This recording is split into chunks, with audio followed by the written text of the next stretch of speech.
Oke, bismillahirrahmanirrahim. Assalamualaikum warahmatullahi wabarakatuh.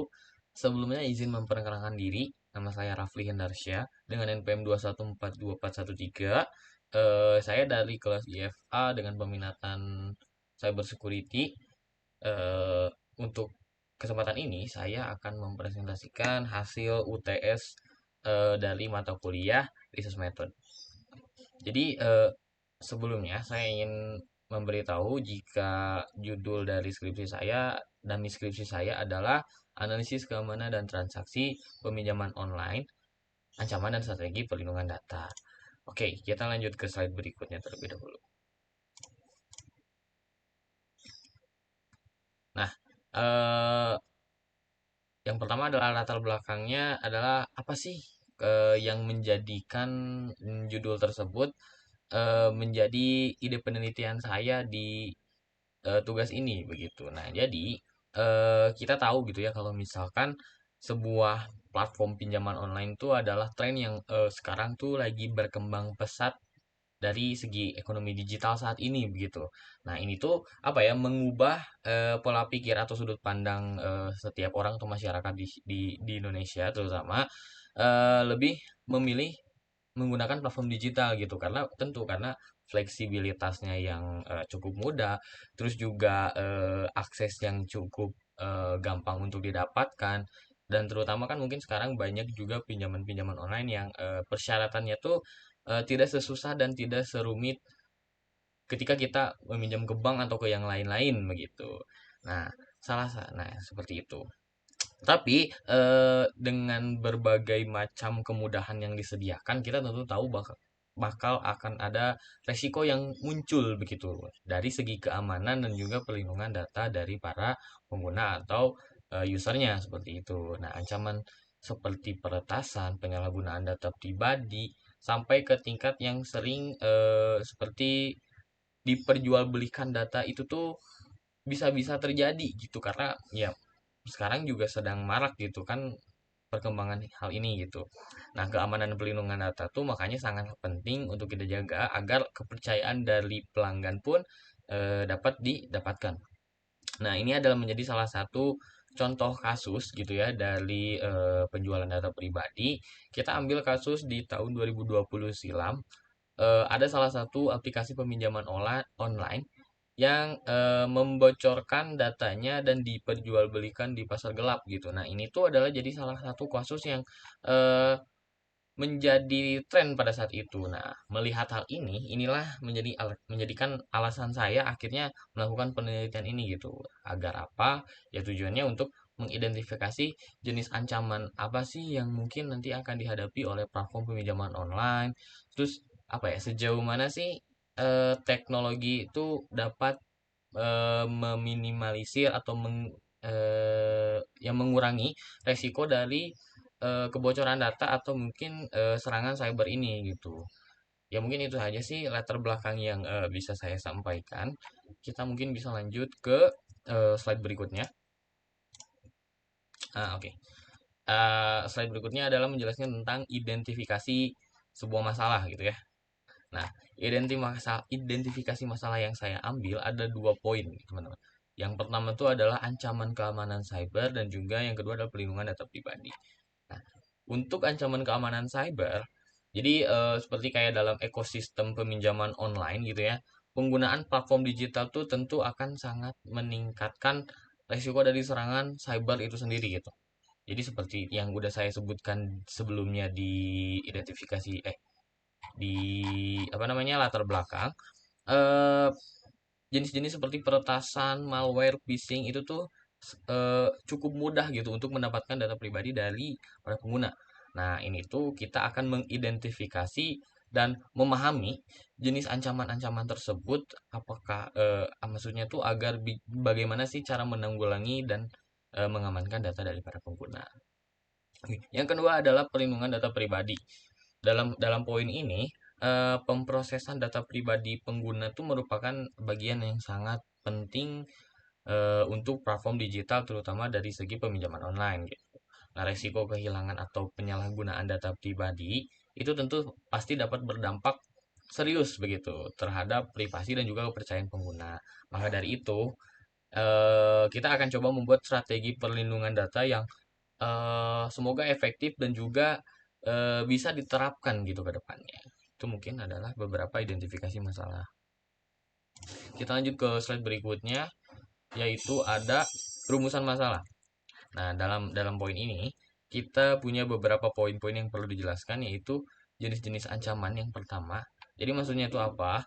Eh, Jenis-jenis ancaman ini eh, adalah kayak bagaimana cara paling signifikan gitu yang dihadapi oleh platform peminjaman online atau mungkin platform digital lainnya, dan bagaimana dampaknya terhadap keamanan transaksi dan juga data atau privasi dari para pengguna itu sendiri. Jadi kita akan mencari tahu gitu hal-hal tersebut. Terus yang kedua adalah strategi perlindungan data. Jadi sesuai gitu ya dengan apa yang menjadi yang sebelumnya itu adalah identifikasi masalah, kita juga akan mencari tahu strategi seperti apa sih yang paling efektif dan juga dapat didefinisikan dan diimplementasikan dalam sebuah konteks aplikasi peminjaman online ini gitu. Untuk apa ya? Betul, untuk melindungi data pribadi dari pengguna dan juga mengurangi resiko kehilangan data pribadi dan disalahgunakan kembali. Gitu. Oke, kita lanjut ke slide berikutnya. Nah, ini adalah tujuan permasalahan. Mungkin aku geser kameranya agar supaya semua poinnya terlihat ke atas saja.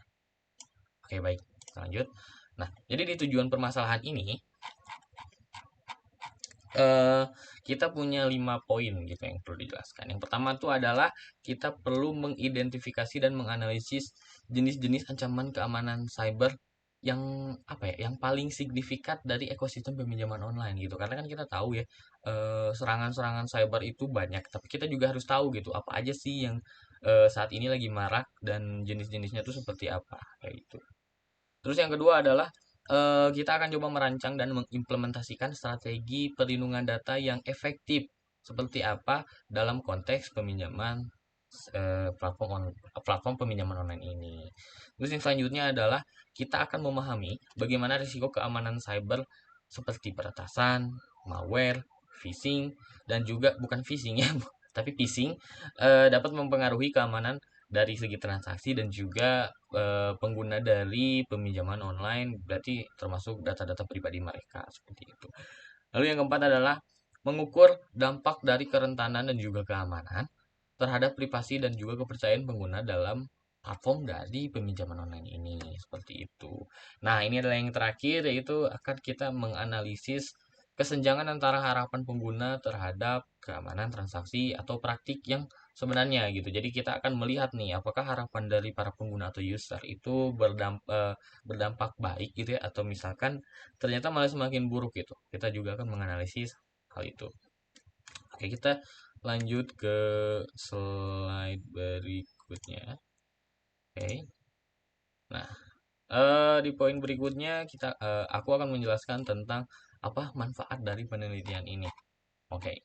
Nah, yang pertama aku punya manfaat yaitu untuk meningkatkan dari segi keamanan. Nah, jadi penelitian ini apa ya, dapat memberikan wawasan gitu terhadap semua orang tentang mengenai potensi ancaman terhadap platform digital peminjaman online ini dari segi transaksi maupun keamanan data pribadi. Nah, maka dari itu hasil penelitiannya dapat digunakan untuk meningkatkan keamanan platform peminjaman online ataupun platform-platform digital lainnya dengan mengidentifikasi kerentanannya itu apa aja, dan juga nanti kita akan menerapkan langkah-langkah yang harus dilakukan untuk menanggulangi kerentanan tersebut. Itu poin yang pertama. Yang kedua ada perlindungan data pribadi. Nah, ini penelitian ini akan membantu untuk memahami bagaimana data pribadi dari nasabah atau mungkin pengguna atau user itu dilindungi dalam konteks peminjaman online dalam skala kecil gitu ya. Nah, hal ini tuh apa ya? Maksudnya akan sangat-sangat membantu untuk mengembangkan strategi perlindungan data yang efektif tentu juga untuk melindungi informasi sensitif dari para pelanggan atau nasabah itu sendiri, seperti itu. Terus yang ketiga adalah meningkatkan kesadaran. Nah, ini adalah yang paling penting gitu ya, teman-teman. Jadi, hasil penelitian ini juga dapat digunakan untuk meningkatkan kesadaran, seluruh masyarakat terhadap potensi dari resiko dan ancaman yang terkait dengan pinjaman online, begitu. Nah, hal ini, yang dapat membantu para konsumen, user, untuk lebih berhati-hati kembali begitu dalam menggunakan segala jenis layanan digital, tidak cuma dari peminjaman online tapi semua jenis layanan digital agar lebih hati-hati dan tidak membagikan secara semena-mena data pribadinya masing-masing. Itu manfaatnya. Jadi tadi adalah 3 dari manfaat penelitian yang bisa saya sampaikan. Kita lanjut ke slide berikutnya.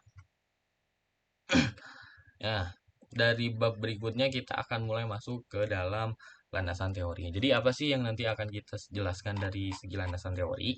Jadi dalam penjelasan landasan teori ini kita tuh akan menjelaskan tentang pengetahuan yang digunakan eh, oleh peneliti atau oleh saya untuk menjelaskan suatu masalah atau fenomena dalam penelitiannya. Jadi nanti akan ada beberapa hal yang perlu dijelaskan lebih lanjut gitu tentang penelitian ini agar untuk menunjang penelitian ini bisa lebih berkembang ke tahap berikutnya seperti itu.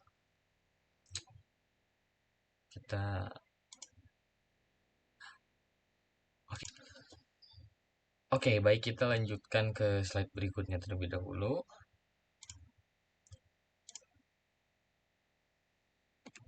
Oke, jadi yang pertama landasan yang akan saya sampaikan adalah tentang bagaimana sih meningkatkan dari sebuah keamanan data begitu. Nah, jadi yang pertama kita punya poin adalah tentang ancaman keamanan data terlebih dahulu begitu.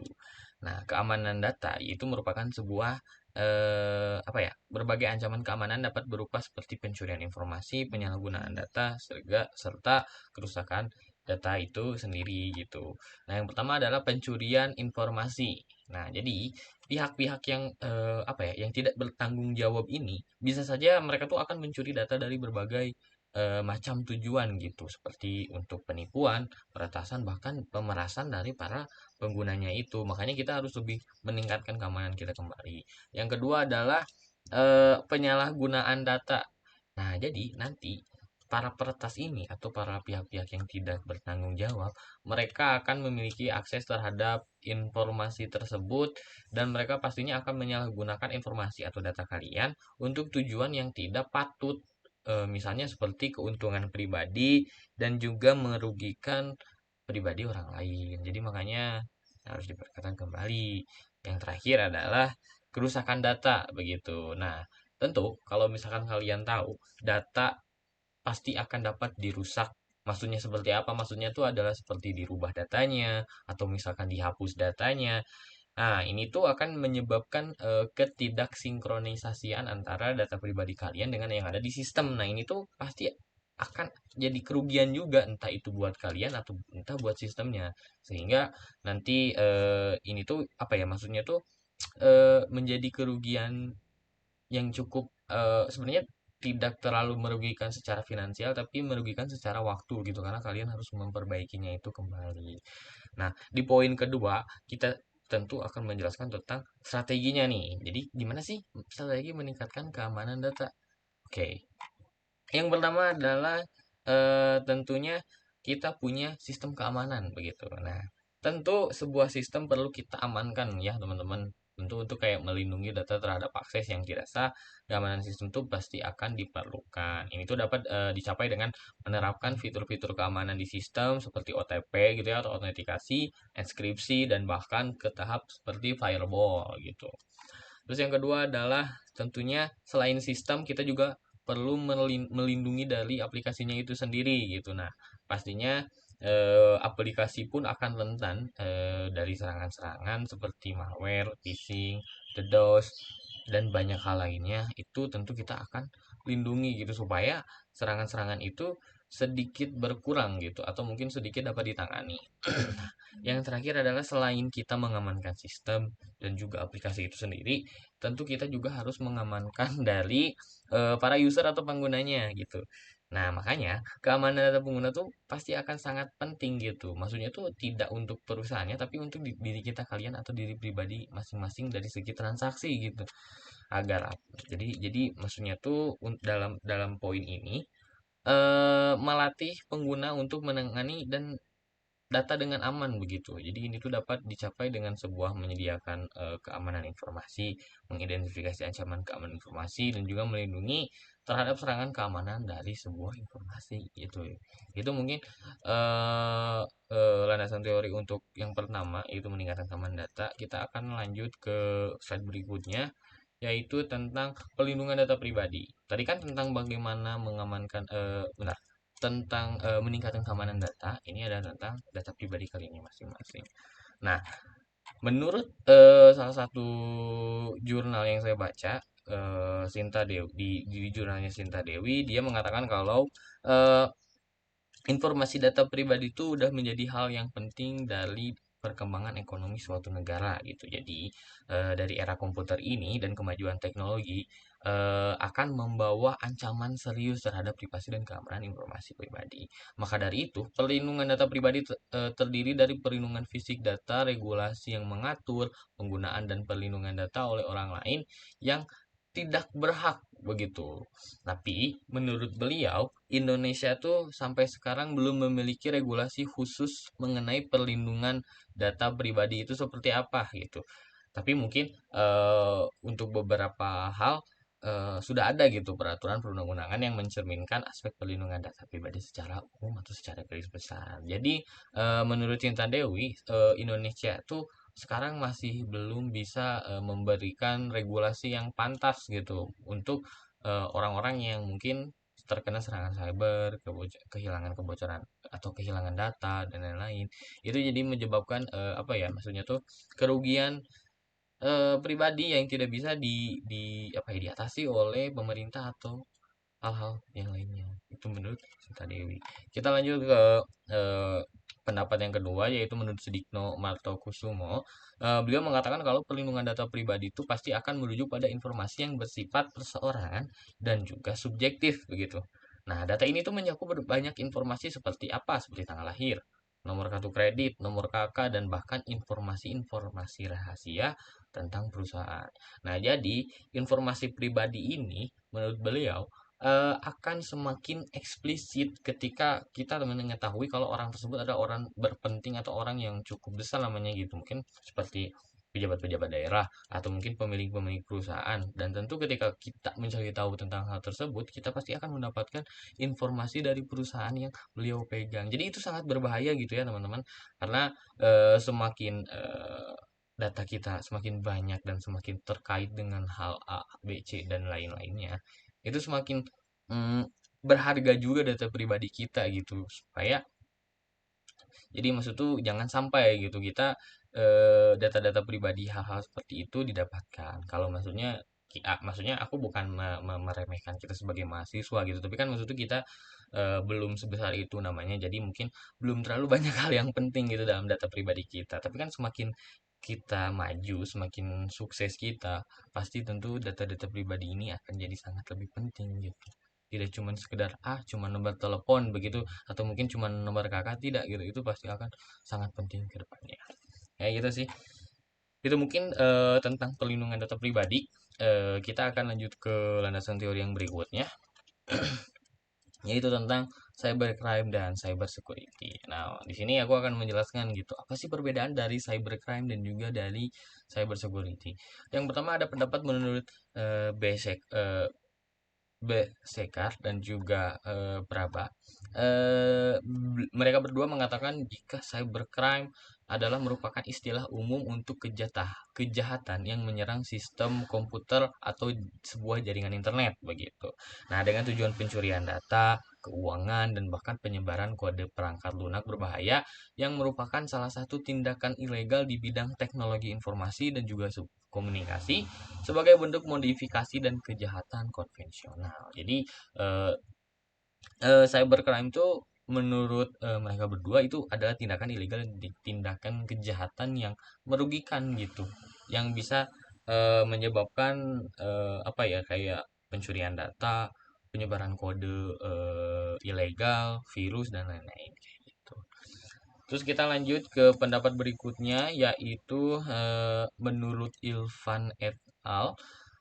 Beliau juga mengatakan jika cybercrime ini tuh tentu adalah tindakan yang dilakukan oleh pelaku untuk menghancurkan jaringan atau jaringan organisasi dengan mencuri data-data berharga seperti dokumen, rekening bank, dan juga mentransferkan ke rekening mereka. Jadi eh, betul gitu. Dari kedua pendapat ini, cybercrime adalah sebuah tindakan yang pasti akan menguntungkan diri pribadi tapi akan merugikan pihak-pihak lain yang mereka retas atau serang gitu. Karena ya ini sesuai dari apa yang Irfan et al katakan, itu bisa saja mencuri data-data berharga gitu. Bukan cuma data pribadi, tapi dokumen-dokumen negara, dokumen-dokumen rahasia, perusahaan, dan juga rekening-rekening bank yang mereka bisa ambil uang yang ada dalam rekening tersebut. Jadi itu sangat-sangat merugikan gitu ya teman-teman.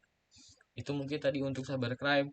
Nah, ini adalah ada salah satu pendapat lagi dari menurut Choi dan Lee tentang cyber security. Nah, ini ada salah satu cyber security penjelasannya.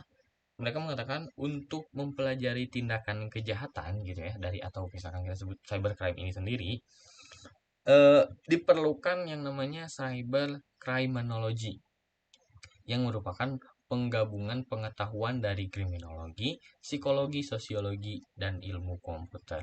Dan terciptalah yang namanya adalah cyber security untuk memberikan pemahaman mendalam tentang cybercrime. Jadi cybercrime dan cyber security gitu ya adalah dua hal yang tentunya tidak akan bisa dipisahkan. Kenapa? Karena ya maksudnya terjadi sebuah kejahatan dalam lingkungan cyber pasti akan ada yang namanya pengamanan dalam lingkup cyber juga gitu yang disebut dengan cyber security.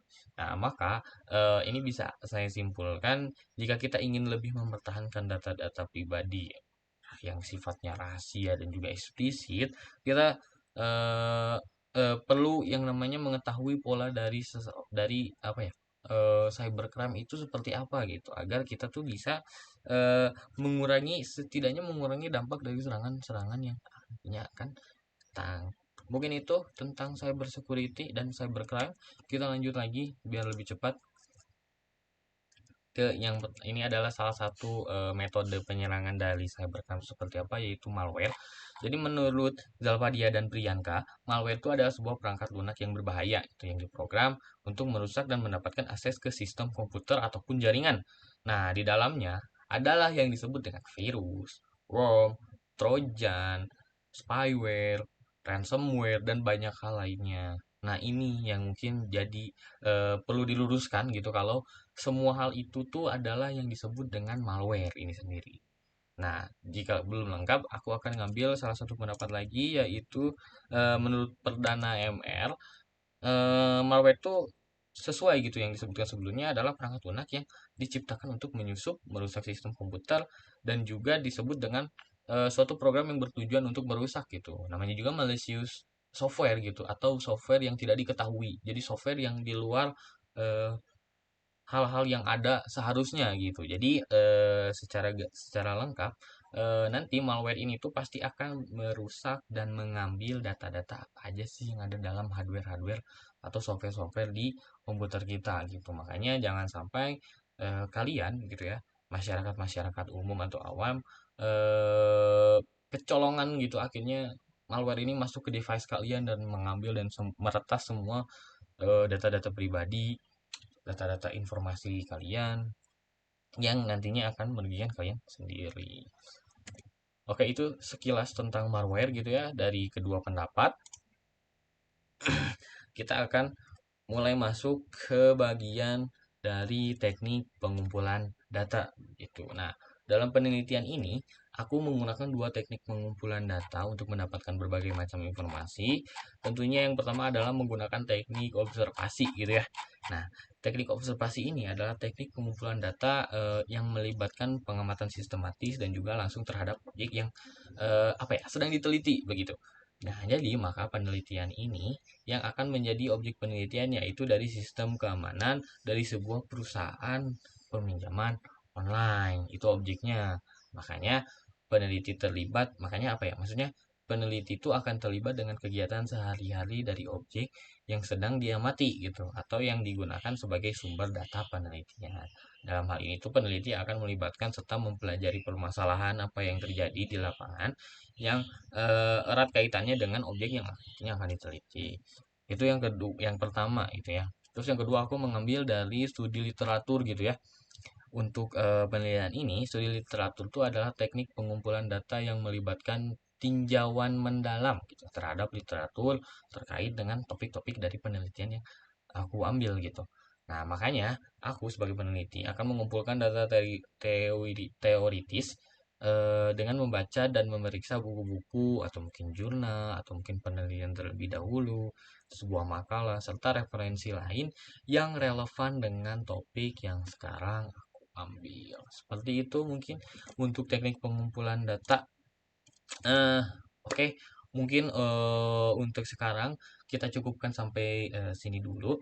Sebenarnya akan ada penjelasan lebih jauh lagi di bab-bab selanjutnya, tapi kan kita batas sampai bab 3 gitu teman-teman, sampai teknik pengumpulan data. Mungkin kita akan ketemu lagi di UAS nanti, kita juga akan mulai menyelesaikan semuanya gitu, mulai dari metode seperti apa, terus juga hasilnya nanti seperti apa, nanti mungkin akan diselesaikan di kesempatan lainnya. Kalau begitu terima kasih eh, eh, yang sudah mendengarkan presentasi saya. Eh, itu saja yang bisa saya sampaikan. Mohon maaf mungkin bila ada informasi yang kurang jelas atau kurang lengkap. Eh, Mudah-mudahan itu bisa menjadi revisi saya agar saya bisa lengkapkan lagi di kedepannya gitu. Kalau gitu itu saja dari saya. Wassalamualaikum warahmatullahi wabarakatuh. Sampai ketemu di kesempatan lain. Bye bye. Terima kasih.